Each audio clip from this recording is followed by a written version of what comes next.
In the last lecture, we sent a GET request, and now I just want to show you how we could get the data we get here to the screen.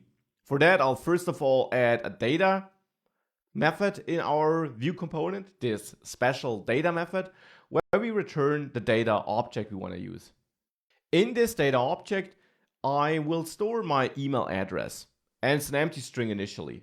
Of course, we could output all the data we get back, but I just want to demonstrate how we access the data at the example of the email address. You can, of course, then always apply this to the other fields you get back too.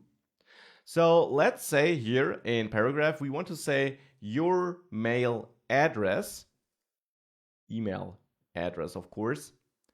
And then here I want to output email, referring to that data field.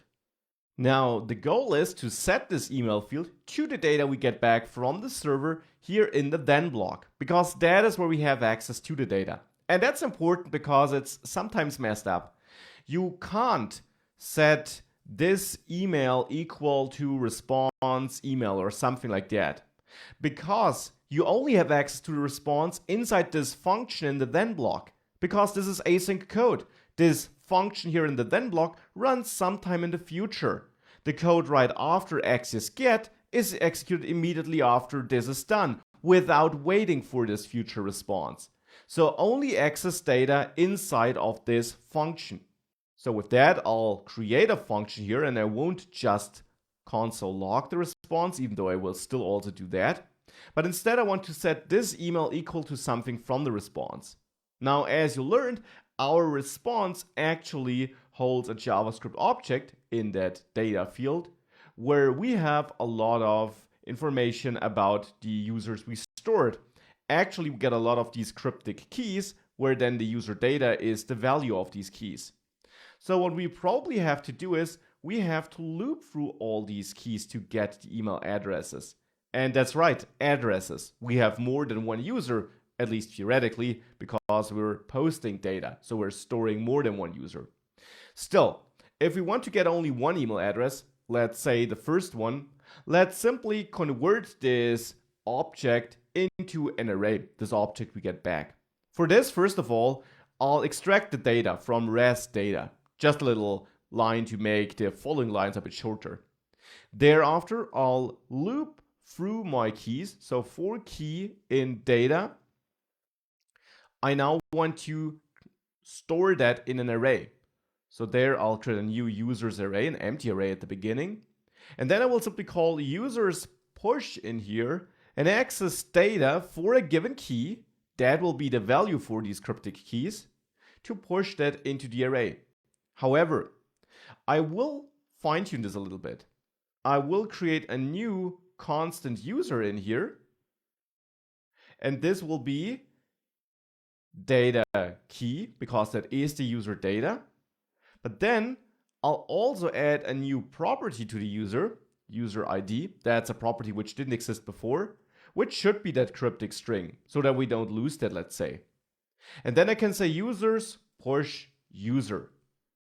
Now let me console log users after this for loop. And then I'll also set this email equal to users, the first element, let's say email, like this. With all these changes in place, if we now save this and go back to our application, and I reload this page, simply go back there, you see we load the email address here. And now if we reload this page one more time, you see that here I got two console logs. The original data we get back from Axios, this object where we have this data object.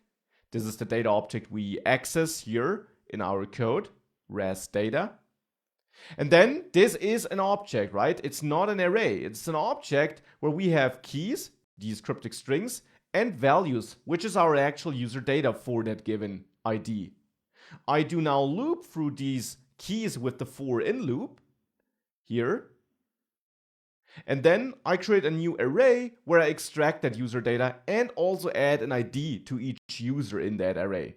So that is what we can see in the array we output here at the bottom. It's an array of objects. The object is the, well, let's say right side of this data object. And here we got our ID too, so that this doesn't get lost, because this could be information we need to, for example, map a post created by that user in the future or something like that. So this is how we can extract data when using Axios.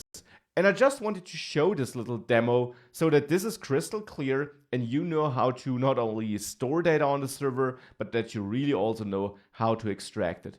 Of course, the exact steps differ by the format of the data your backend returns to you. Firebase happens to return this object with these cryptic keys and then the value. Your backend might return a different format. So the general idea of accessing REST data and then transforming it to your needs still is always the same though.